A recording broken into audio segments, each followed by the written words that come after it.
Bagaimana kalau kamu diajak untuk merasakan tinggal di negara bernama Amerika Serikat? Yang mungkin bisa dibayangkan pertama kali adalah kemajuannya, modernitasnya, jadi kiblat entertainment dunia seperti film, musik, dan ya banyak lainnya. Bonusnya mungkin kita juga bisa lihat Mbak Taylor lagi jahit keliling di jalan atau Mas Bruno mau Jumatan. Di balik semua kemudahan akses, di sisi lain harus dibayar dengan pemenuhan kebutuhan yang juga nggak gampang. Saking bebas dan mudahnya akses yang dilegalkan, baik dari pemerintah maupun agreement dari rakyatnya, acap kali menimbulkan situasi hektik, penuh tuntutan dan persaingan. Akibatnya apa? Muncullah yang namanya mental health issue, seperti frustasi hingga kasus kematian. Fakta ini diperkuat dengan banyaknya kasus kematian misterius di Amerika sejak 1980. Betapa gentingnya permasalahan ini hingga akhirnya para ilmuwan ahli forensik mendirikan peternakan mayat untuk mengungkap sebab kematian dari ribuan mayat yang ada. Mengapa semua hal itu bisa terjadi? Bagaimana cara mengungkapkan ribuan kasus kematian misterius? Dan juga apa pentingnya mengungkap kasus orang yang sudah meninggal? Tanpa berlama-lama, mari kita bahas.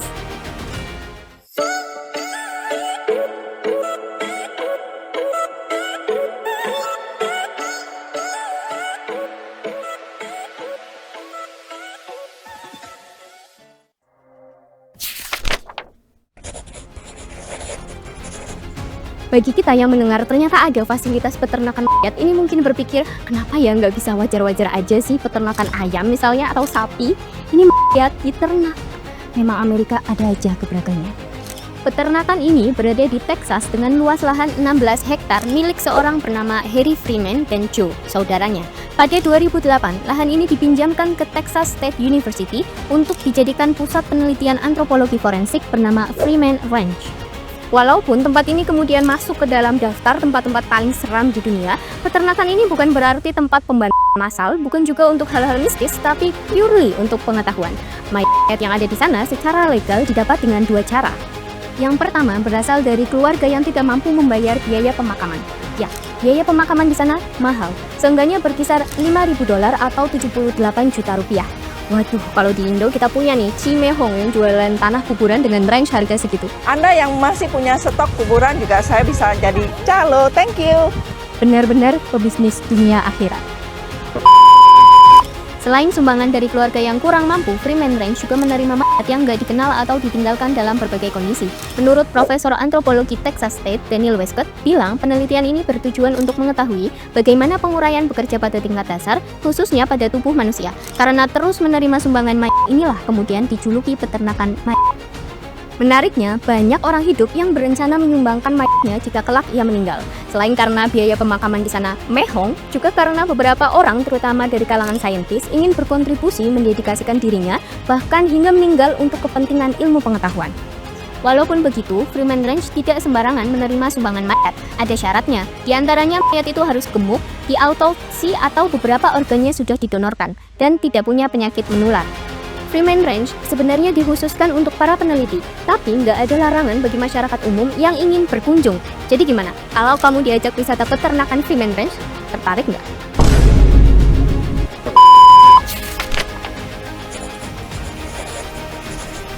Kalau kamu suka nonton Detektif Conan atau baca komiknya, pasti nggak asing dengan bagaimana cara seorang detektif bisa memecahkan kasus pembunuhan yang kayaknya buntu banget, tapi ternyata bisa dipecahkan.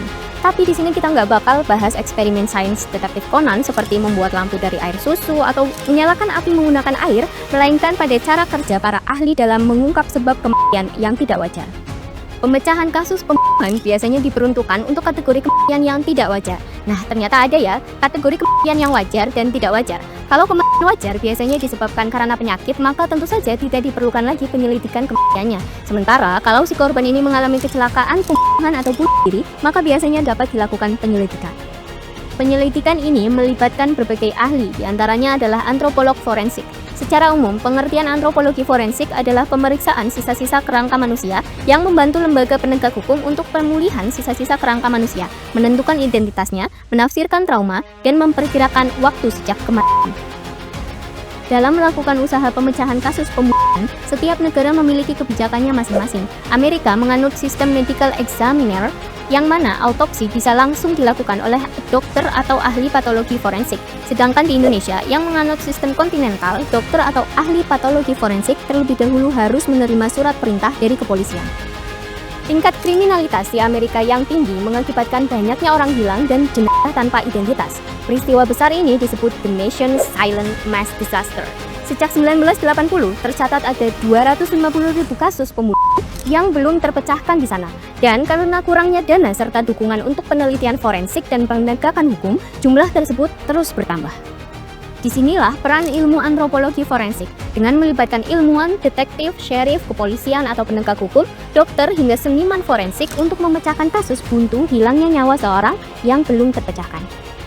Dalam ilmu antropologi, kemanusiaan dilihat dari sudut pandang biologi, bagaimana kita tumbuh dan cara kita berinteraksi dengan lingkungan. Dalam penelitian Freeman Range, antropologi juga membantu koroner dan polisi dalam memberi informasi beragam komponen mengenai jati diri si korban sebelumnya dan apa yang telah menimpanya.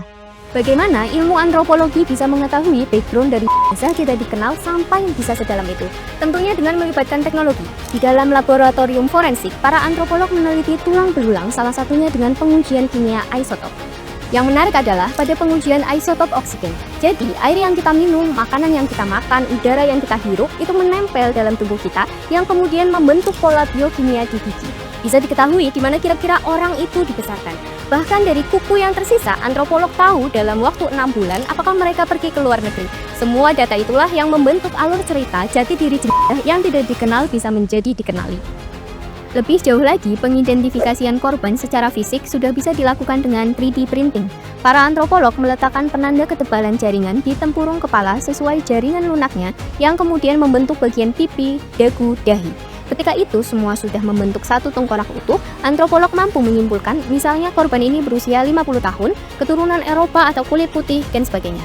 Ketika tempurung tengkorak sudah dirangkai, selanjutnya diserahkan ke seniman forensik untuk melakukan rekonstruksi wajah. Bagian akhirnya, para ahli yang terlibat merilis rekonstruksi wajah dari si korban kepada publik dengan harapan bisa membangkitkan ingatan seseorang. Mungkin ada yang mencari mereka, mengenalnya, atau tahu apa yang terjadi. Kendala dalam menjalankan penelitian Freeman Range adalah tidak ada pendanaan dalam bidang tersebut. Baik pemerintah maupun masyarakat cenderung menganggap masih banyak hal yang lebih perlu diprioritaskan ketimbang mengurusi orang yang sudah meninggal. Usaha yang dilakukan oleh antropolog forensik dan para ahli lainnya di penelitian Freeman Range demi ilmu pengetahuan sangatlah mendatangkan manfaat. Dari sisi kemanusiaan, penting untuk kita menyadari bahwa korban sebagai manusia ketika mereka hidup yang menghilang dari hidupnya dan memungkinkan ada keluarga yang mencari mereka. Nah, itu dia semua penjelasan mengenai terbentuknya peternakan rakyat di Amerika, cara kerja antropologi forensik dalam mengungkap kasus kematian misterius, hingga pentingnya ilmu pengetahuan, keadilan, kemanusiaan, dan penghargaan terhadap hidup. Jangan lupa like, subscribe, komen, dan share video ini supaya kami bisa lebih semangat untuk bikin video seperti ini lagi. Sampai jumpa. Bye.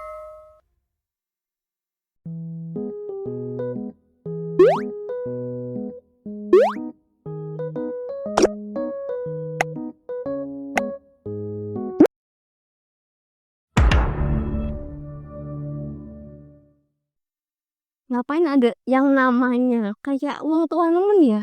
Bener. Bahasa Arab. Assalamualaikum. Memang Amerika ini ada aja. Tidak wajar. Nah, ternyata kampus ini enggak sih ayam Ih, bro. Action. pemecah tip. Yuk. Isotop oksigen. Ijel. Bro. Sejak 1980